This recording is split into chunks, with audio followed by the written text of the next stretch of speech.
Welcome, everyone. I'm Mariquita Solis, the live stream host of all-creatures.org. All-creatures.org was founded in 1998 and is a leading resource for faith-based animal rights veganism. Led by our executive director, Tams Nicholson, we provide free resources for people seeking to live compassionately towards all creatures. Our extensive library includes vegan sermons and commentaries, animal rights strategies, action alerts, events, and works by various vegan authors. We also sponsor websites for animal rights organizations. Our mission is to unite compassionate individuals worldwide who honor the dignity of all creatures. So today I'm excited to speak with Chris Bryant. Chris is the founder and executive director of Bryant Research, a think tank working with animal charities and alternative protein companies to advance the protein transition through social science. He has his PhD in psychology, and Chris and his team work on a range of surveys, focus groups, expert interviews, and modeling projects to advance the protein transition. So welcome, Chris. I'm excited to talk to you today. I've been in touch with you on LinkedIn for a while, so I'm glad this has all come around. Thank you so much for having me on. I should be worried that you've been on my LinkedIn. That's the best and worst of me on there. I love it. Well, where are you joining us from? I'm in Bristol in the UK. Nice. All right. Well, I'm in Atlanta, Georgia area. So let us know if you're watching and where y'all are joining from. So, Chris, I like to start out just by hearing your vegan story. When did you become vegan? Yeah, thank you for asking. Well, I first went vegan in Veganuary 2019, so about 7 years ago, and I'd been vegetarian for maybe 4 or so years before that, I would say. Yeah, so that's my backstory. All right. And how did you find out about Veganuary? Well, at the time, I think that was maybe one of the best Veganuary years from what I hear of other people who have done it. Certainly here in the UK, it's gone very international now, and they continue to enjoy growing numbers every year, which is very exciting. But yeah, I was aware of Veganuary. How did I find out about it? I'm not sure, to be honest, but I work in the space. I guess at that time I was still doing my PhD, so I hadn't quite finished up and started doing this kind of thing. But I had already worked at Viva, which is an animal charity based here in Bristol, and I was doing my PhD research on cultivated meat. So that was kind of my, I was already very much interested in meat reduction, and I was already vegetarian at the time, and so on. So yeah, I think it was probably at that time in the UK, it was quite difficult to avoid, honestly. Wow. Okay. Well, that's good to hear. Yeah. So, when you went vegan, what did your friends and family think? Well, I think I'd been sliding that way already, so probably a lot of people were not that surprised. I had been vegetarian for a number of years, as I said, but I think certainly the vegan brand was still shocking to some. So yeah, I mean, I'm a bit of a lad at heart. You don't really have that term so much in the US, but I'm like you might say like a frat bro in some senses. Okay. But yeah, we say lads here in the UK. So I'm a bit of a lad, a bit of a bloke, and so in some ways that's like a little bit incongruent with that, I suppose. But I knew a couple of the lads who I'm friends with were already vegetarian. I think only one at that point, but now, out of about a dozen or so guys who I'm friends with from school and had known for a long time, I'd say at this point half of them are at least vegetarian. Oh, wow. So it's pretty good. Yeah, pretty woke crowd. Yeah, that's very impressive. And I'm sure you know how to handle the where do you get your protein question from? Yes, absolutely. Well, do you know what? I've just been to the gym before this, so I've got my protein shakes right here. Good to hear. All right. So, all right. Well, let's talk about. I have some questions. Let me get my questions because this is very interesting. I really love talking with someone. So I'm more of an emotional brain. I have to bring in the logic. I have to be conscious about bringing in the logic. So when I feel like I'm talking to someone who's very logical here, and I love it. It's kind of challenging and scary. I'll be honest, because sometimes it's hard for me to keep up. But nevertheless. Um, I'm excited to. I mean, the doing all the data and everything and Brian research. I mean, how long has Brian research been? How long has that been around? Yeah, so I started Bone Research in 2020. Pretty much as soon as I finished my PhD, I graduated right when COVID was kicking off, and so it felt quite the normal path in many ways to carry on doing very much the kind of research that I've been doing during my PhD, and carry on working from home as was like the only option at that time in many ways. So yeah, started in 2020, and then fast forward a couple of years, I had two people join as summer interns when I had had a couple of contracts. I couldn't work out how to pay myself. I had a limited company around. I couldn't work out how I was allowed to pay myself for some time. So it was just like accumulating money that I was getting from work and wasn't able to. But I had very low cost of living, right? Because it was COVID. I wasn't doing anything. Anyway, got to the point where I had a bit of money in the bank and was able to say, okay, I'll be able to afford to pay two people for 3 months of summer, and uh, if that's all it ends up being, then so be it. But it was very much, yeah. Okay, I said to them at the time, if we keep getting work, you'll keep having work as well. And one of them is still working for me now, nearly 4 years later. Now there's a team of five of us. We hired a bunch more people in 2023. At our peak, we were seven, but most of them were part time, and so now we're five of us, everyone full time, and yeah, we do a bunch of different research projects relating to animal consumption and reduction thereof, alternative proteins policy in that kind of area as well. And yeah, we do all sorts of things relating to social science of the protein transition. Yeah, I mean, in this research, what has one thing really stood out? I mean, something that you came to learn that was kind of shocking that you were. Yeah, well, there's a bunch of things really. I think that one big thing that all vegetarians and vegans kind of have a sense of intuitively, if you are vegetarian or vegan for long enough and you have conversations about it where people are a bit defensive and kind of feel that they need to make justifications why they're eating meat and so on, we all become quite familiar with cognitive dissonance and with motivated reasoning, which is kind of closely connected concept. And so, this is the phenomenon where there's uncomfortable feeling arising from the difference between one's like reflective beliefs and one's actions or the way that they tend to live their life. And when you've noticed this, you can experience cognitive dissonance. And so as a result of that, you'll feel that dissonance, and then you'll kind of do the motivated reasoning to try and align your beliefs with your actions. And so I feel like a lot of vegetarians and vegans are very intuitively familiar with that process.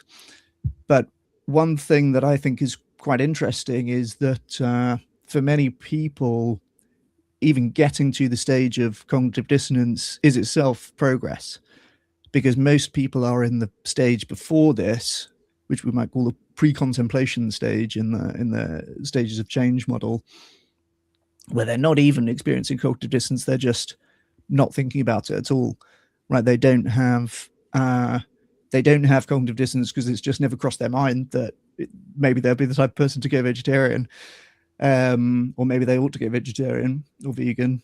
So yeah, that dissonance for a lot of people can be progress just from like pre dissonance, pre contemplation.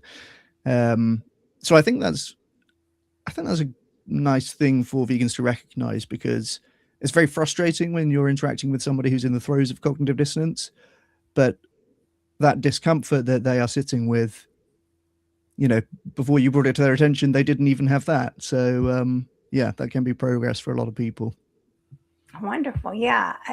I think what you're saying makes a lot of sense, because sometimes people feel like they didn't, if someone was angry or just walked away, or you could see they were upset, that wasn't good enough. But that's the jarring you're talking about, the kind of the awakening that maybe they didn't know before. Yeah, yeah, exactly. So yeah, that's for a lot of people, that is what progress looks like. Um, and sometimes we have the idea that you ought to not give people cognitive dissonance if you can navigate it in a way that, it's like if you give people cognitive dissonance, then you've somehow lost or you've not done it properly. I think, like I said, that is progress, and that one way of resolving that dissonance is to change the behavior. Now, some people do the motivated reasoning thing, and they're going to make up their reasons for why they carry on eating meat, why factory farming is not a problem, and maybe animals don't feel things, and maybe plants do feel things actually, right? And all this kind of stuff. It's like no one would ever say that they think that outside of the context of a conversation about vegetarian or veganism. But yeah, it's many people who are vegan today can remember a time when they were in that stage of cognitive dissonance, and maybe for years even. I myself was probably about 2 years when I was thinking, well, I really should get around to going vegetarian. And all that can really accelerate that and push you towards it is instances where you're colliding with the reality of it in a way that's very difficult to avoid. And so I think animal activists, as much as people might think, oh, they're annoying or whatever, protests and so on, like, oh, they're shoving this in front of our faces and we don't want to see it. Of course you don't want to see it, because it's reminding you of your cognitive dissonance. It's reminding you of a behavior change that you really ought to make. So I think, yeah, just inviting people to collide with the reality of animal agriculture as graphically and as frequently as possible is the antidote there. All right. Well, that's very, very, very interesting. I was going to actually ask you a question about that, and I wanted to thank Heinz 57 bot. Heinz 57 bot says they're listening, so keep listening.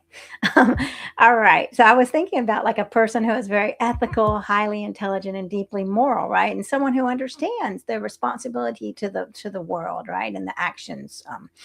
And if they went vegan and then or or even vegetarian, and they find themselves slipping back, turning back their back on that commitment, what does that do to their internal psychology? I mean, do you think that person would feel a heightened sense of responsibility to return to integrity, or do you think that, or do you see them creating these logical, jumping through hoops logically to justify? Yeah, I think one experience that people who stop being vegetarian or vegan seem to have is like a humiliating climb down from the high horse, basically. I spoke to this guy called Glenn Burrows, who's ex-vegetarian gone butcher. So Oh gosh. that's quite the transition, right? Or well, to be precise, he founded a butchery company. He's not the butcher per se, but he founded this company called the Ethical Butcher, and he's trying to source all of the meat ethically and stuff like this. And yeah, he speaks about this experience of, you have to get like come out as a meat eater to people in your life, and many of whom will have felt that you were judging them over the years, and now they get to say, haha, I told you so. Now, I think a lot of people don't necessarily feel that they've changed their beliefs or core principles in that situation. Again, this is like a form of, this can be a form of psychological defense mechanism, right? Where people will say, well, this is consistent with how I felt all along, and it was really about the way that the animals are treated, not the killing per se, or whatever it may be. So yeah, I think that seems to be a common thread. And it's interesting because most people are just ignorant or have just never thought about it, as I said. So for the ex-vegetarian or the ex-vegan, they don't really have that excuse. Like, they have thought about it, they have acted on it for a decent amount of time. But it's interesting because we do see this effect that the longer people stick with it, the less likely they are to give up. Most people, if they're going to give it up, it's like in the first month or the first 6 months. Whereas the longer you stick with it, you increase your conviction that you're doing the right thing, and you also increase your ability to navigate it. Basically, you learn all the tips about what you can and can't eat and so on. Like I've been vegan for 7 years now, and it's trivially easy at this point. I don't have any temptations. I don't, I know how to read labels and all this kind of stuff. But yeah, in those first few months, I think is when it can be tricky for people. I like talking about a particular app, which is called Food Tea. It's the word food with the T on the end. You can search that in the App Store and on the Google Play Store. And what it is a game where different foods come up on the screen, and some in red circles, these are like foods that you're trying to avoid, and some in green circles, these are like foods that you're okay to eat, right? Healthy vegetables and stuff like that.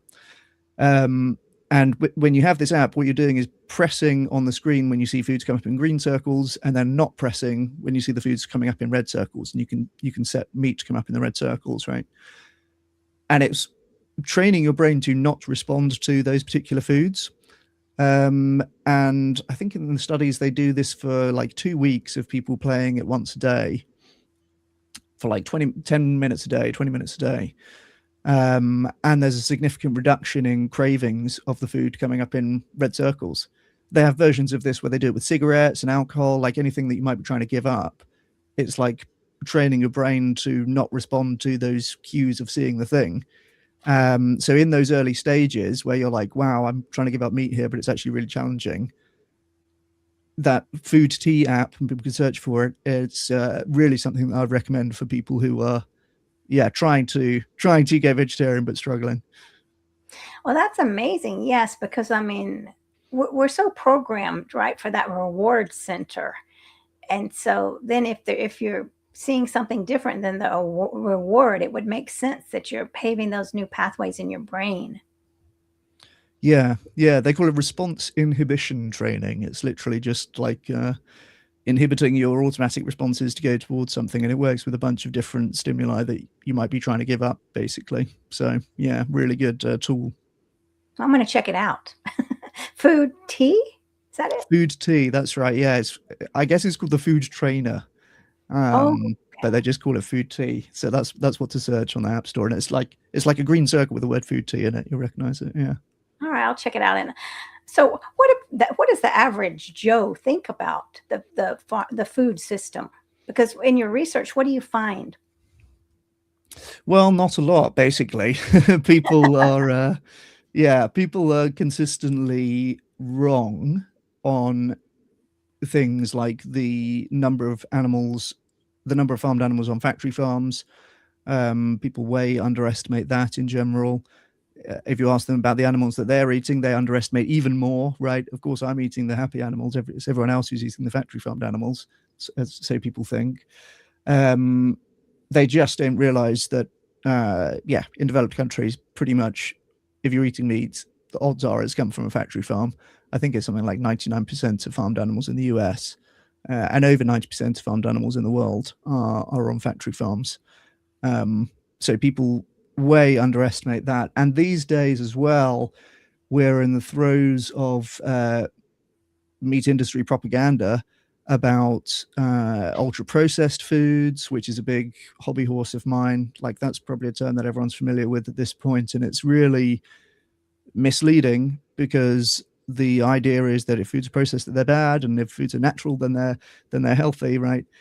Of course, if you think about it for more than like a minute, it's obvious that this is not the case. There's a bunch of health foods, right? Protein shakes, got my protein shake here. This is going to count as an ultra processed food, as one of the healthiest things that you can consume. So too, red meat on the other end of the spectrum. Hey, here's something natural, so it must be healthy. Nope, we know that gives you heart disease and bowel cancer, so stay away from that, right?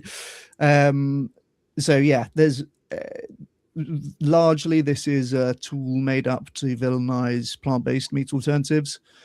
They're going to fall in the ultra processed category, and so people assume that that's bad as a result. But there's a bunch of evidence at this stage, including randomized controlled trials and systematic reviews and meta-analyses, indicating that plant-based meats are healthier than meat. That's one of my favorite catchphrases to say. Plant-based meats are healthier than meat. And yeah, it's been really deliberately confused by this category called ultra-processed foods.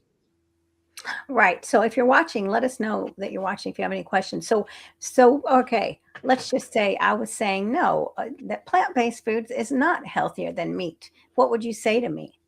How would we defend that?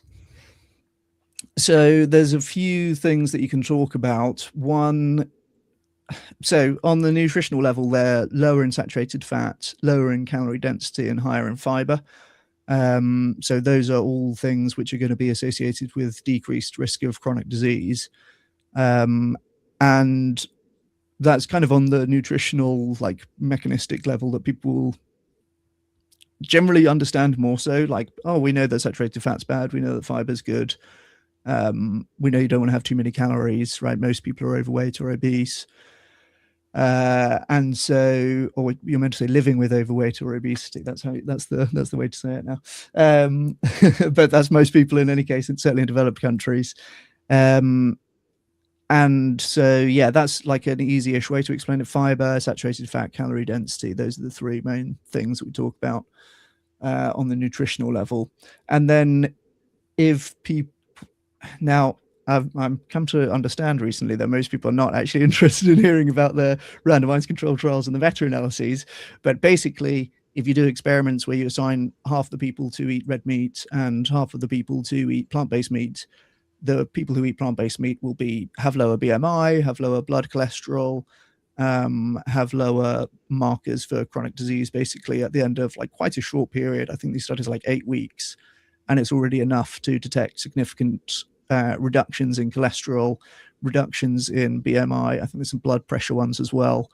So yeah, both on the nutritional level, we understand the components of these different products that make them healthy or unhealthy, and on the experimental level, indeed, yes, we do see better health markers for people consuming plant-based products versus meat. Interesting. And yeah, and then those are very good talking points. So thank you for sharing that. We have a comment here. New Pilgrim says that it overcame extreme bulimia with a ketogenic diet. Interesting conversation. Ketogenic. Now, is that only meat? Not necessarily. So ketogenic, I believe that's like low carbs, right? That's what used to be called the Atkins diet. I think that was talking about the same thing. Often people doing keto are having a lot of meat and animal products if they're trying to cut out carbs, but not necessarily. There is vegan keto. I've definitely heard that as a term. So we'll allow that comment. We'll assume they're vegan. Yeah. Y'all, let's give us some questions if you have any. So it is. I will say this though: it is interesting how like various unusual eating patterns, let's say, do seem that like there's a certain type of person who will kind of go between different unusual ways of eating. So it's not uncommon that you see like people going from carnivore to vegan or vice versa, right? It's like they seem to be complete opposite things, but really it's just like, well, this person's very interested in just like different diets, I guess you could say. Yeah, I see what you're saying. So, all right. Well, I want to have time to talk about a lot of things here, and I think, all right. I think so. New Program is saying that she is not vegan. I think she or he, maybe I can't see anyway, or they, 15 years and healthier than I've ever been in my life. Okay. Well, I mean, I was in a debate with a carnivore also, which was very interesting. Oh, cool. Yeah. He hadn't been the carnivore diet very long, only like 6 months, but I don't know. It was pretty shocking to hear what he was eating. But anyway, nevertheless, I did have my broccoli this morning and sweet potatoes and a lot of good things. My dog is vegan too. So actually, you might have heard him yell. He might yelp. So just if anybody's watching, he just got attacked by a big dog, but he's better. Oh, I'm Sometimes, sorry to hear that. yeah. Oh, he's better though, but Is sometimes that a it's picture really, of your dog I can see in the background there? You've well, got a actually, picture on the that's wall. another dog I had, Mick, but my dog Oh, Lulu is bless. so fun. I know that's a cutie, Mickey. Um, but yeah, so if you hear a yelp, it's just, I guess he moves. I don't know. The dog bit him really badly, but he's doing so much Oh, bless better. him. So Well, yeah. I'm glad to hear he's on the recovery. And well done you for debating carnivores. I actually debated a carnivore or animal-based diet, I would say, quite recently. And I did a lot of preparation for it on stream. We were just like doing research and say, what's the evidence for a carnivore diet, and there really isn't any. I have to tell you, there really isn't any. I mean, I totally went into it thinking, okay, there seems to be a bit of a trend. Some people seem to say that there's that they get health benefits from this. Like, there's people who debate on the carnivore side what actually is the evidence that they're citing. That, where's the experimental evidence or the prospective cohort studies, or like anything. But there really isn't anything. There really isn't anything. There is anecdotes and stories about evolution and ancestral diets. They like the phrase ancestral diets, right? That this is very, very weak evidence. I started out in that debate by talking about the evidence hierarchy and saying, like, look, you have like nice stories about evolution down at the bottom of the evidence hierarchy, anecdotes and case studies like the level above that, and then the strongest evidence. The strongest evidence they have is a cross-sectional survey of about 2,000 people, which are like recruited from online carnivore forums, and very much in the cult and motivated to report positive health outcomes. And that is where it stops. And then, of course, everything in the top part of the evidence hierarchy, when you look at case control studies or epidemiological studies, and all the carnivores hate epidemiology, but they don't seem to realize this is much higher up the evidence hierarchy than stories about evolution. And even like randomized control trials, like I mentioned, when people are eating plant-based meat instead of meat, all of the evidence at the top of the hierarchy is very much in favor of plant-based diets. But yeah, the carnivore crowd are not the brightest, so they don't necessarily appreciate that distinction, I've found. Well, it's interesting when I took the Cornell, the now I can't think of it, the plant-based the classes there, nutrition studies. One of them was about research and really seeing where are these studies from, right? Just because they can be so manipulated and they can be such small studies and they can be funded by like the egg companies, and so yeah, so that's another thing to be very aware of. So I don't, Well, I thought that I might encounter some of that, like some kind of like poorly conducted studies, or like misrepresented studies, or some sort of like poorly done evidence from a little bit higher up the evidence hierarchy that must be what they're citing when they're talking about carnivore diets and the benefits of animal products. But as far as I can tell, there's not even that. There isn't even like, you know what I mean? I found a couple of studies which seem to be undertaken with the motivation of finding some positive effects of animal products, and some of them even like funded by National Cattlemen's Association and stuff like this. And invariably they failed to find it. And there's a couple of them which still get published anyway, where I think there was one where they're looking at muscle synthesis from beef versus soy protein or something like that. I'm getting the details wrong, but it's something like that. And it's funded by some beef lobby, and evidently they're hoping to find and report, hey, look at this, beef's better for muscle growth. And they didn't find any difference, and the authors still published it. So yeah, even the industry funded stuff, as far as I can tell, is not supportive of animal products being healthy. very interesting. Yes, and then new programmer saying vegetarian in the 20s. did it right, got very ill. We're not all the same. Thanks for your willingness to acknowledge it. And then you're ignoring legitimate studies, which I would like to know what those are. So let us know what the legitimate studies are.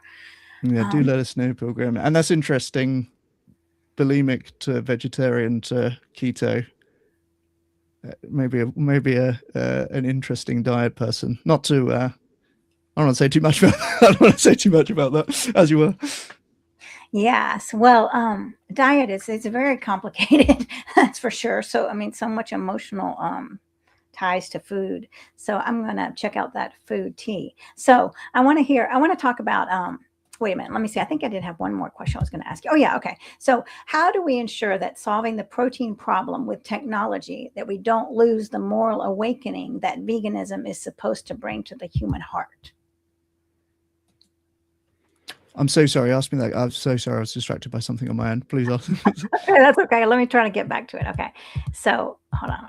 How do we ensure that by solving the protein problem with technology, that we don't lose the moral awakening that veganism, is trying to bring to the human heart?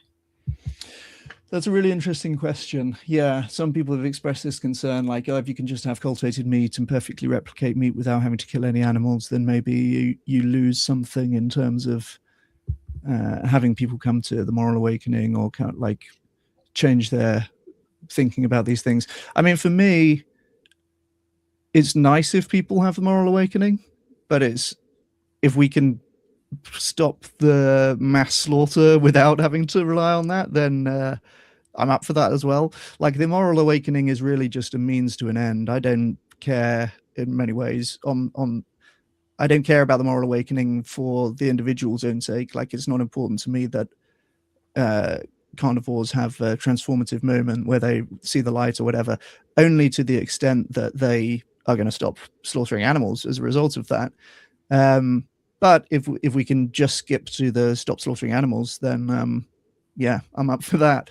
I think No, that so I totally get the view that there's something. It feels like cheating, right? It feels like cheating if you can just say, well, hey, look, we can carry on eating meat now. We don't have to go through the cognitive dissonance and everything else.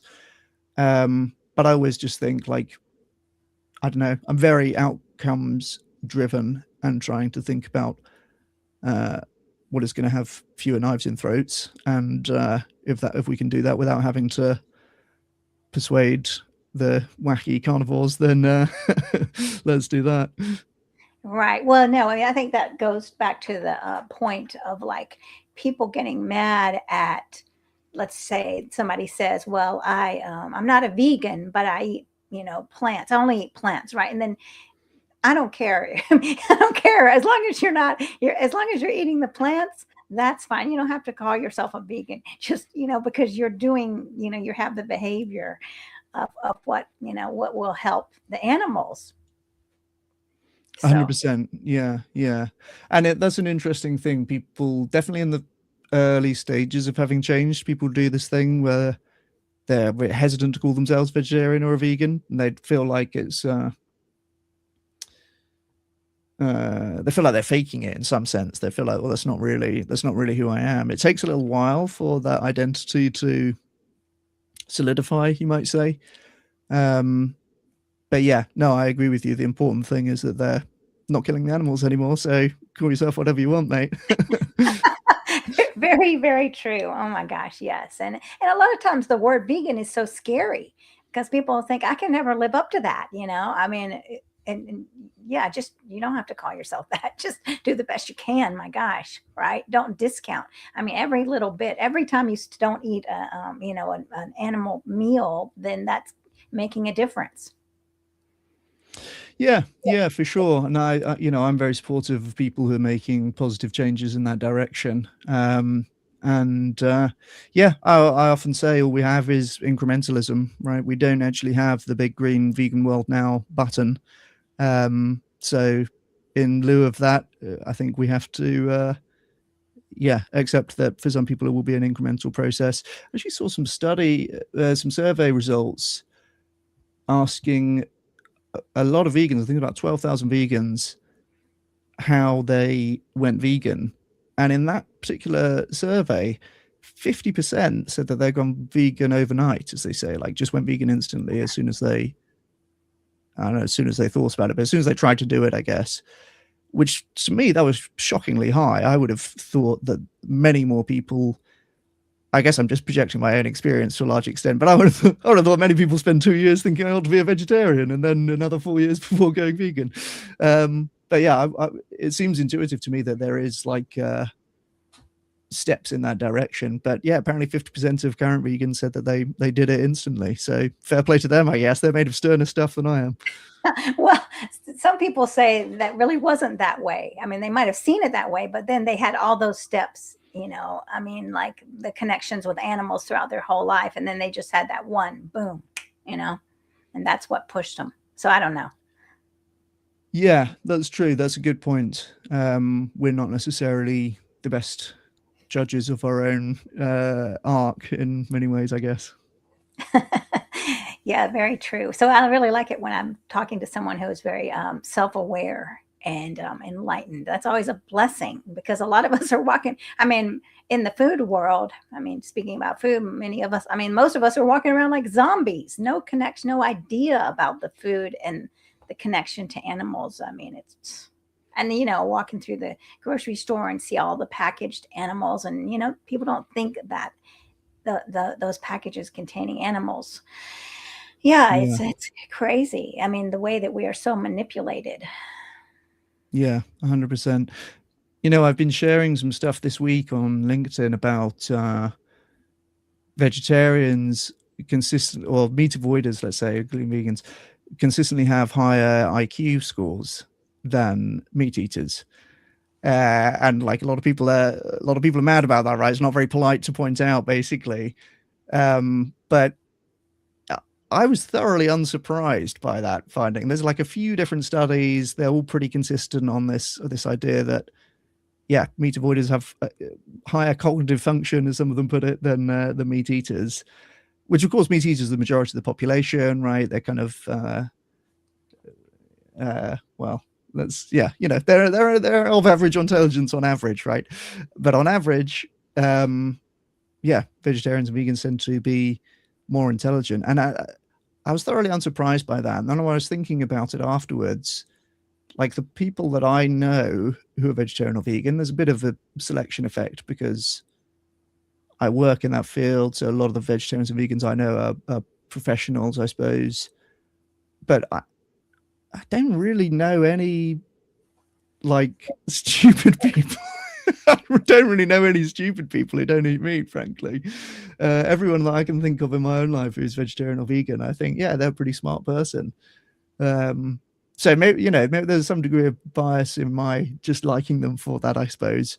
But yeah, it's unsurprising that people who have chosen to depart from the default of eating meat tend to be reflective people, tend to understand, be high in empathy, and have a lot of features which are going to correlate with higher intelligence. So yeah, that's a controversial one for your audience. That's funny, but it makes sense, right? Yeah, and you just listed the thing, what I was going to ask you next. So yeah, higher empathy, and yeah, I mean, there would have to be a higher openness to change, right? I mean, it's not Yeah, not that's a big part as rigid, well. a more openness to growing.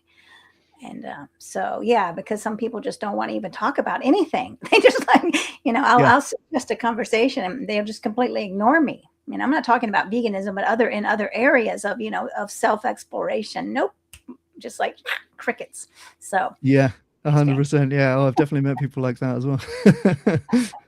So I want to talk about the advocacy concept of vegan 2.0. And I watched your video on YouTube. So that's it's on your channel. So tell us about vegan 2.0. Yes, absolutely. So Vegan 2.0 is my proposed upgrade to veganism. Essentially, in veganism, we talk about avoiding animal exploitation as far as practical and possible. And in Vegan 2.0, we talk about preventing animal exploitation as efficiently and effectively as possible. So it's the key thing is moving from a focus on avoiding or excluding, I think is the word that they have in the definition. Moving from a focus on avoiding or excluding animal exploitation to actually preventing animal exploitation. And so, you might hear that and go, okay, you've invented animal advocacy, right? Okay, good for you. Now there's another component of it, which is the efficiently and effectively. So it's really trying to find the things which are going to be the best bang for your buck or the best return on your time investment, which are going to efficiently move that needle and prevent animal exploitation. And one way of thinking about it is in what I now call Vegan 1.0, aka veganism. Really, if you're the perfect vegan and you manage to exclude or avoid all of the animal exploitation, you get to zero. Right, you're just about getting to the stage where you're not responsible for any animal exploitation now, and in practice, it's very, very difficult to do, because of course there's things like there's milk powder in medicine, there's like a lot of taxis that you might want to get in, they kind of have leather seats, and so you refuse a ride in that taxi, right? Like, it's very difficult, and that's why they have this clause in the veganism definition about as far as practicable and possible, right? It's like it recognizes that it's essentially impossible to avoid all animal products in living in a developed country and just like living in normal society, right? So if you do it perfectly, if you're the perfect vegan 1.0, you get to zero. And then that's it. You've opted out of, you're not causing any animal suffering, and that's it. But you are also not preventing any animal suffering. And if you try to do that effectively and efficiently, you can help way more animals than you would ever avoid exploiting by being the perfect vegan 1.0. So to give some examples, giving to effective animal charities, there's a few different estimates of like animals saved per dollar out there, and I've taken a bunch of them and averaged them together, and it comes out at about 4 animals to the dollar, which is crazy if you think about it. Like, you're going to save 4 animals' lives for $1, 25 cents. Like, you can't get anything for 25 cents now, right? But you can save a life, right? Which is wild if you think about it. So effective animal charities, and I would recommend Animal Charity Evaluators as an organization that does what it says on the tin, evaluates animal charities and identifies those with very promising theories of change and very efficient running, basically, and good track record and stuff like this. So that's giving. There's also sharing and doing. These are the 3 components of Vegan 2.0 that I talk about: give more, share more, do more.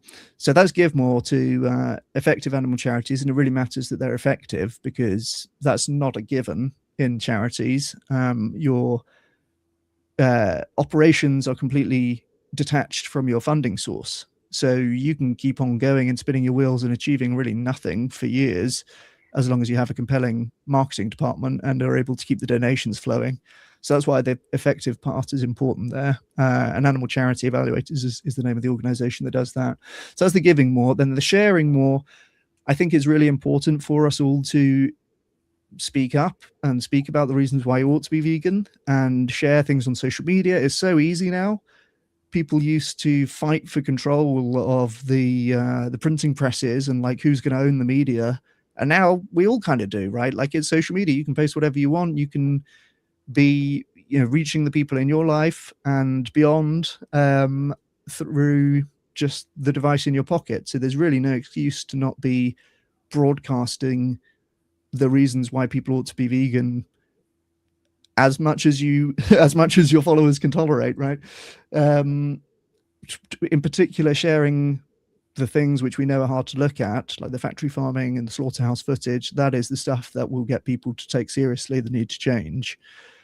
And also like disgust-based stuff. Like there's one study where they took a bunch of ground beef samples and tested them for fecal contamination, aka poop, and found fecal contamination in 100% of the samples tested. So if you're eating ground beef, you are eating poo. So that's maybe going to be something that gets people to think twice.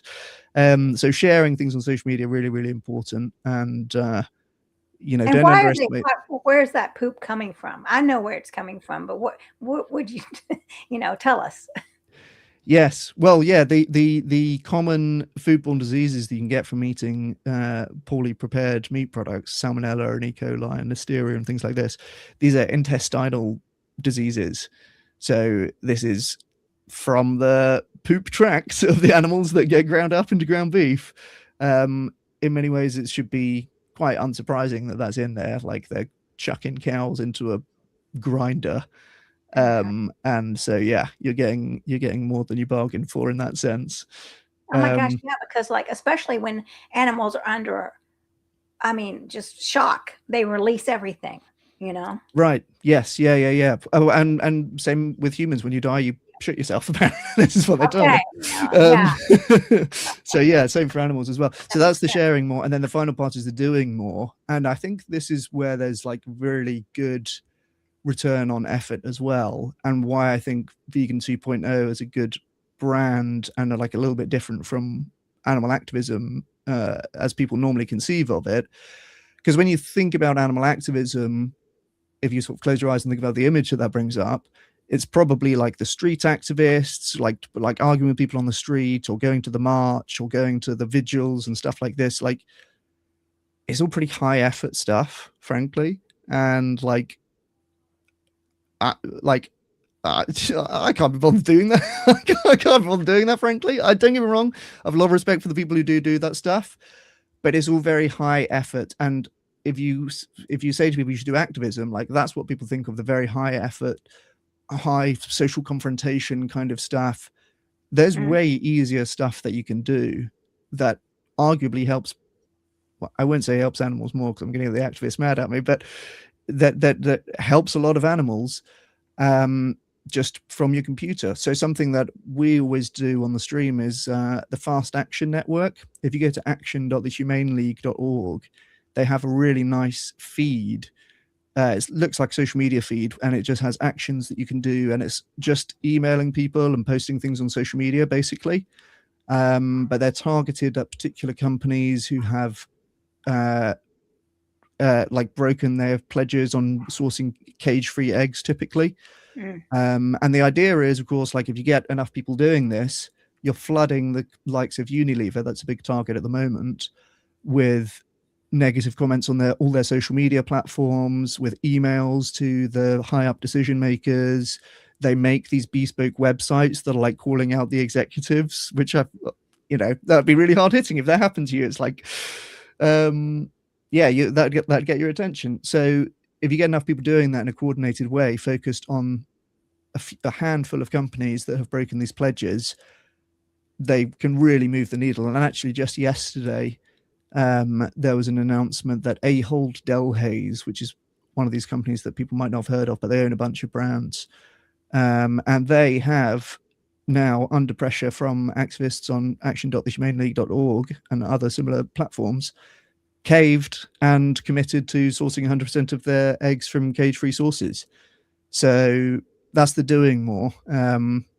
You've got the give more on animal charity evaluators, sharing more upsetting or disgusting stuff on your social media, as unpopular as that might seem to be, and doing more in a coordinated way that can be quite low effort and just done from your computer or your phone through platforms like action.thehumaneleague.org. So yeah, there's really a lot of stuff that people can do to help a ton of animals that is going to be way more animals than you can help by being the perfect vegan 1.0. Yeah, and I liked what you said about if you do have a mixed group on your social media, you don't want to just only have all vegan stuff. And that's what I do.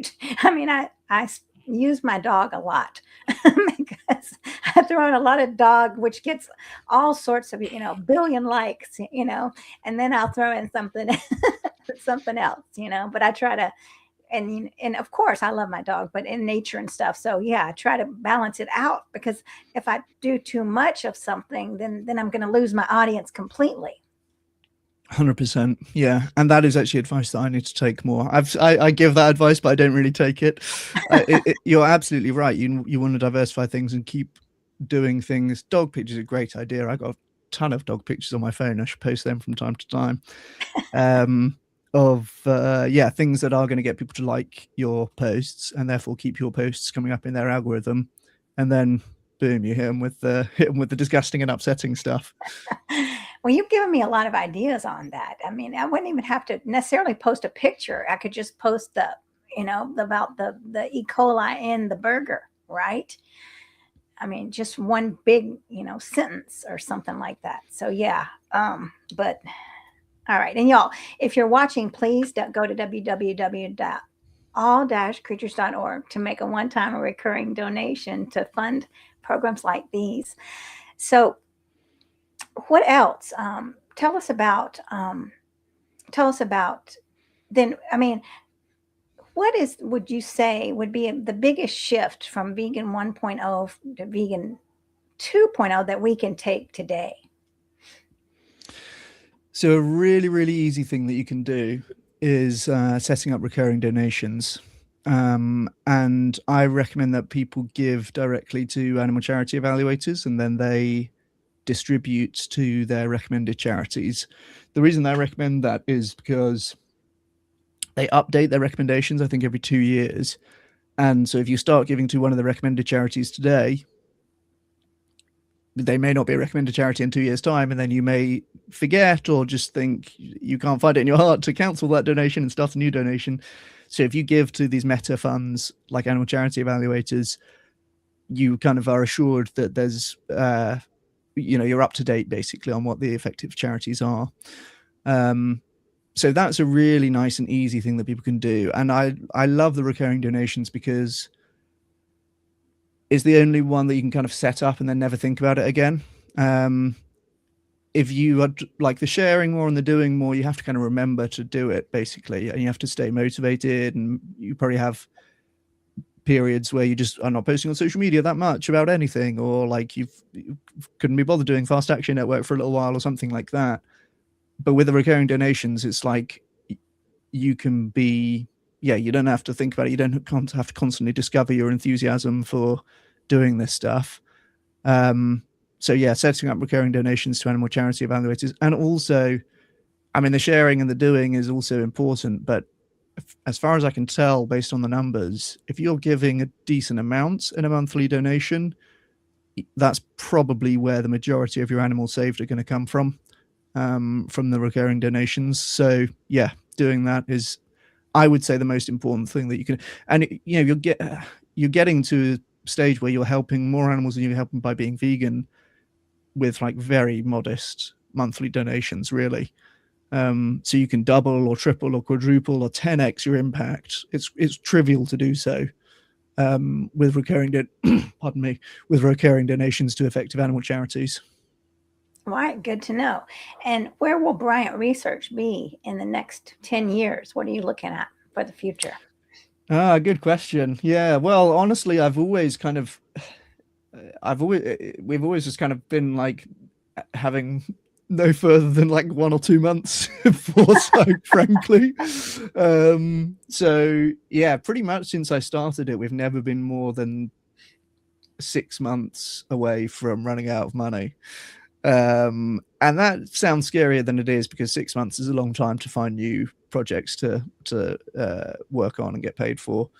So I think we will, God willing, we'll still be trucking in 10 years' time. And well, in one sense, I hope that we're not needed for Yeah. very much longer, or certainly for the rest of my life. I think that it would be nice. Be nice if we see the end of factory farming before then. I think it's doable. But at the moment, we're very much leaning into AI stuff. We're doing a lot of AI solutions, coming up with ways to make the animal movement more efficient using all the new AI tools that didn't exist a year or even 6 months ago. And that can really multiply the impact of some of these already effective organizations. So we're trying to make that catch on in the movement. We had a recent thing happened quite recently where we've written a proposal to do a research project that somebody inquired with us about, a would-be client. And the guy who's the big AI expert on my team made an AI generated report, and it wasn't just like a deep research report, but there's a few iterations and having different AI models talk to each other and stuff like this. And that took him about a day or 2 days, made the whole report that they wanted to commission. And it took about the same time as it took me to write the proposal, saying we'll take 3 months and charge you thousands of pounds to do this. And he said, well, I've made the report already, so you can send this. So in the end, I sent them both. I sent the proposal because, a lot of organizations is like very wary of AI stuff or don't want to go there. So in the end, I sent them both. I sent them like our, all too human proposal and the finished AI report, and said, if you are not opposed to it, you can just use this. And I guess we'll lose the business, but that is where we want to be, because like we're not profit maximizing. We don't exist to make as much money as possible. We exist to help as many animals as possible. And if that means that we can have our clients use AI solutions to get where they need to go a lot more quickly and cheaply, then we'll happily put ourselves out of a job, I suppose. Yes, yeah, that would be wonderful. I'd like to be out of these jobs too. Like, just talking about the past, in the past, right? Yeah. Anyway, well, Chris, give us your final last words, and tell us where people can check out, where they can hook up with you. Not hook up, but link Well, up, or whatever you want to say. Drink first. Yes, you can find me on YouTube. It's Chris Bryant PhD on YouTube, or search for Vegan 2.0 and you'll find me. Also on LinkedIn. I'm a big LinkedIn enjoyer, so probably a little bit harder to find there. My name's Chris Bryant with a little orange diamond afterwards. The orange diamond means that you give at least 10% of your income to effective charities. So that's what that is. And also at bryantresearch.co.uk, if you are working in an animal organization or wanting to commission some sort of research to help your organization meet its goals with respect to meat reduction, reducing animal suffering, we're here to help you and would love to talk. Great. Yeah. And make sure you all go and watch that Vegan 2.0 video. And Ellen, I was wondering if you were watching. Thanks for watching. She's always a good supporter, and she's doing her best educating kids about animals and compassion. So we're all fantastic. That's so important. Yeah, it is, isn't it? Yes. Well, thanks so much, Chris. This has been very informative, and I'm gonna I don't know, there's a lot to process. So thank you. I'm gonna go check out that food tea and then also these other things. All right. Well, thanks so much. You'll have to come back on again. Thanks everybody for watching. Thank you for having me. All right. Thanks, New Pilgrim and Ellen. And all right. Bye, y'all. All right. Just for my stream, I'm going to